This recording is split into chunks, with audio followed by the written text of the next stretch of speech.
அஸ்ஸலாமு அலைக்கும் வரஹ்மத்துல்லாஹி பரகாத்துஹு. பிஸ்மில்லாஹிர் ரஹ்மானிர் ரஹீம். அன்பான சகோதர சகோதரிகளே, எல்லாம் வல்ல அல்லாஹ்வின் நல்லடியார்களே, இன்று நாம் காண இருக்கும் தலைப்பு நட்பு கொள்ளும் முறைகளை அறிவோம். அல்லாஹ்வின் தூதரே, ஒரு மனிதர் நன்மக்களை நேசிக்கிறார், ஆனால் செயல்பாட்டிலும் சிறப்பிலும் அவர்களை அவர் எட்டவில்லை.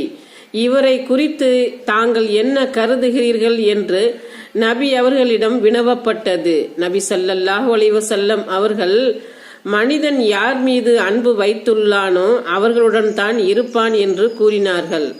அறிவிப்பவர் அபு மூசா ரலியல்லாஹு அன்ஹு, புகாரி 6170.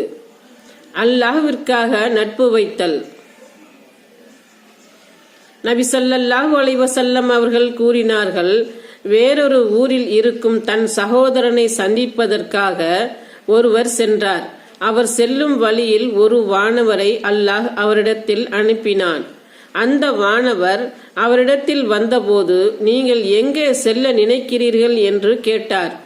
அதற்கு அவர், இந்த ஊரில் உள்ள எனது சகோதரனை சந்திக்க நாடிச் செல்கிறேன் என்று கூறினார்.